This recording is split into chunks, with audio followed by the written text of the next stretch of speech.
There's been some talk about possibly Joshua using Jake Paul as a tune-up to fight you. What are your thoughts on that? I don't know about tune-up. I think Jake Paul knocks him out. Seriously? Yeah. Well, by the sounds of it, there's 50 million reasons why Anthony Joshua's taking this fight. In my head, I never, ever thought this fight would happen. Why? Because of Anthony Joshua's desire to be in the history books, to be a three-time heavyweight champion of the world. To me, it shows me his desire. Pick up 50 million along the way. Nobody can knock him for this. This is now business. Heavyweight pros have begun giving their predictions for the Jake Paul versus Anthony Joshua showdown, and Tyson Fury's take has shocked fans.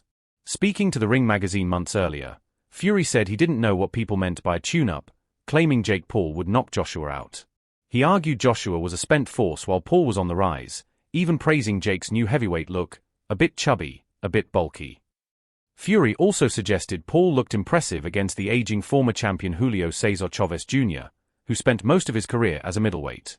He added that he likes how Paul calls out fighters across every weight class, jokingly calling those RTOR scale callouts. Talk about possibly Joshua using Jake Paul as a tune-up to fight you. What are your thoughts on that? I don't know about tune-up. I think Jake Paul knocks him out. Seriously? Yeah. Why so? What impresses you about Jake Paul? I just think Jake Paul would knock AJ out. I think AJ's a spent force, and I think Jake Paul's on the rise. And I like his new heavyweight look. In a surprising twist, Jake Paul hinted that a fight with Anthony Joshua might not be guaranteed, posting on X, "Not holding my breath for 2025. Too many yes men." Joshua's last outing was a brutal knockout loss to Daniel Dubois at Wembley in 2024, followed by a long stretch of inactivity that pushed him out of the heavyweight rankings. And after Paul's scheduled fight with Gervonta Davis collapsed this weekend, the Ring's Mike Coppinger reported that Paul and two-time world heavyweight champion Anthony Joshua are finalizing a deal for a Netflix mega-event on Friday, December 19th. According to Coppinger, the fight will be a fully sanctioned professional heavyweight bout that counts on both men's official records. Eddie Hearn confirmed it would be a real Queensberry rules fight: 3-minute rounds, 1-minute rests, 10-ounce gloves. Rumors suggest the purse could be a 50-50th split, a staggering £70 million each. Paul boldly declared he will beat Joshua, insisting the Brit has no chin. In a surprising endorsement, Tyson Fury, whose brother Tommy dealt Paul his only career loss, is backing Jake over his fellow Brit.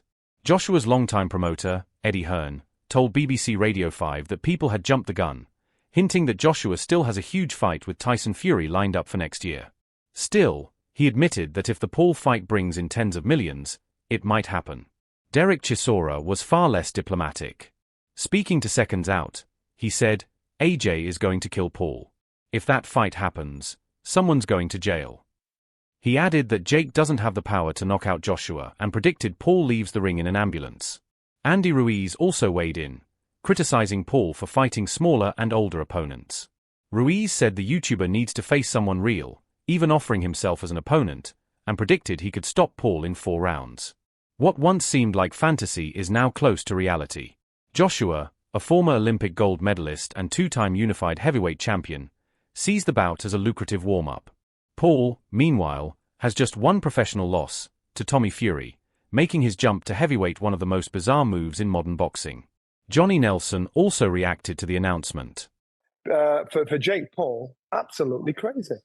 Jake Paul is a domestic level professional fighter here in the UK. Would he win a British title? No, I don't think so. So now they're putting this domestic level fighter in with a former heavyweight 2-time champion of the world. The weight is 245. So I think last time Anthony Joshua weighed around that, it was when he boxed Usyk. That means he's got to be fight fit on point, because his last fight he was 18 stone. I think it was 254 against Danny Dubois. So now he basically saying you've got to get yourself in position, get yourself fit, and get yourself ready for fight. It's not tiddlywinks. This is a fight. It's not. Former cruiserweight world champion Tony Bellew is strongly against the matchup, but he still gave his prediction to the stomping ground: it lasts as long as Joshua wants it to. Simple as that. David Hay echoed the concern, saying no special rules would save Jake Paul from being brutally knocked out by Joshua. Despite Paul's popularity and his 12-1 record, most wins coming against retired MMA fighters, Hay says Joshua is a completely different level. "This isn't Tyson Fury, this isn't even Francis Ngannou," Hay told Metro. "This is a cruiserweight with 13 fights fighting an Olympic gold medalist and 2-time heavyweight champion. Jake has absolutely no shot. Many are worried about Paul's safety, especially given Joshua's devastating power, the same power that flattened Francis Ngannou in seconds earlier in 2024.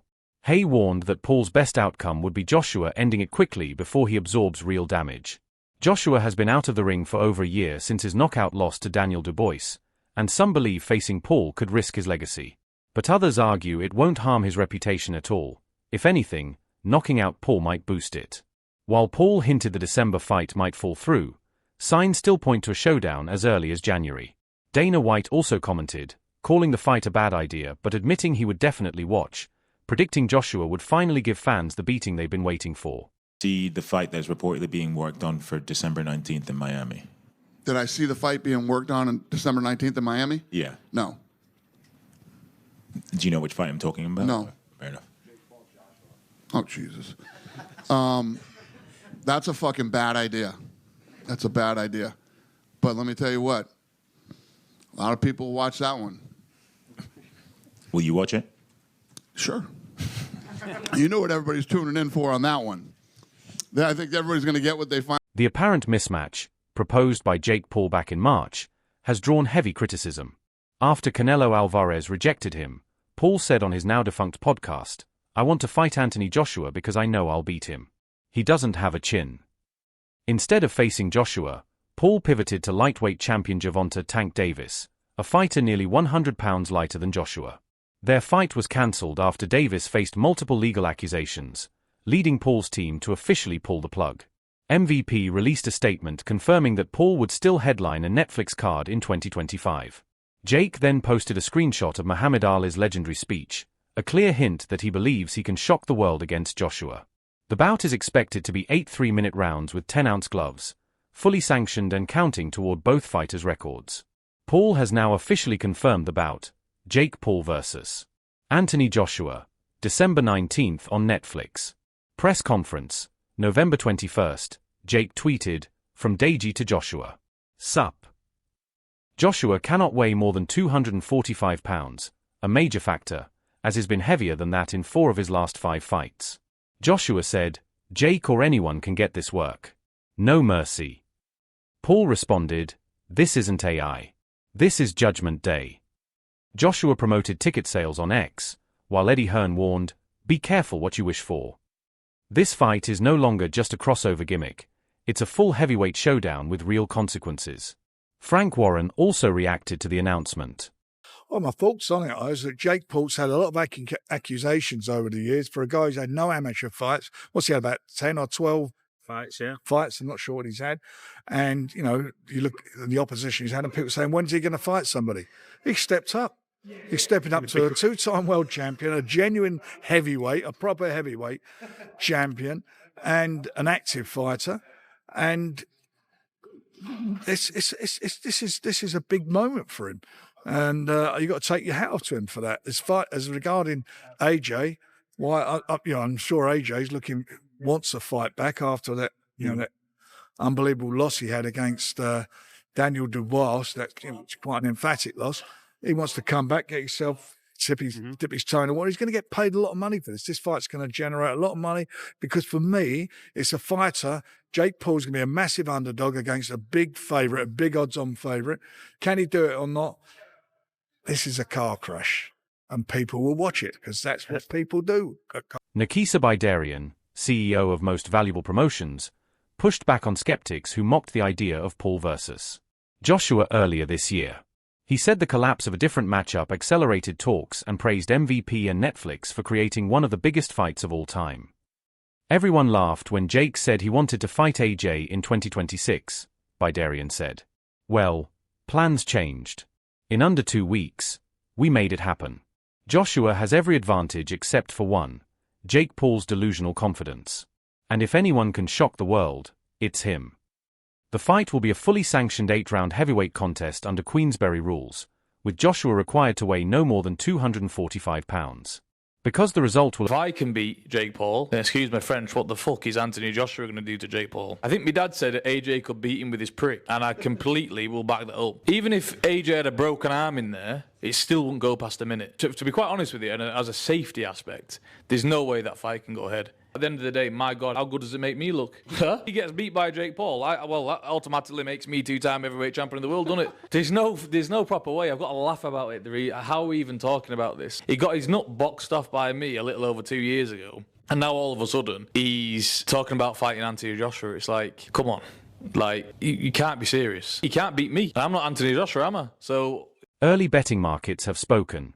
Anthony Joshua is the overwhelming favorite. Most sportsbooks opened with Joshua between -1,000 and -1,250, while Jake Paul sits as a huge underdog at +550 to +800 depending on the site. These odds imply a 90% or greater probability of Joshua winning. Prop bets lean heavily toward an early AJ stoppage, with some bookmakers listing a first-round KO as one of the most likely outcomes. Markets will continue shifting as press conferences roll out, the weight limit approaches, and sharp bettors place their wagers.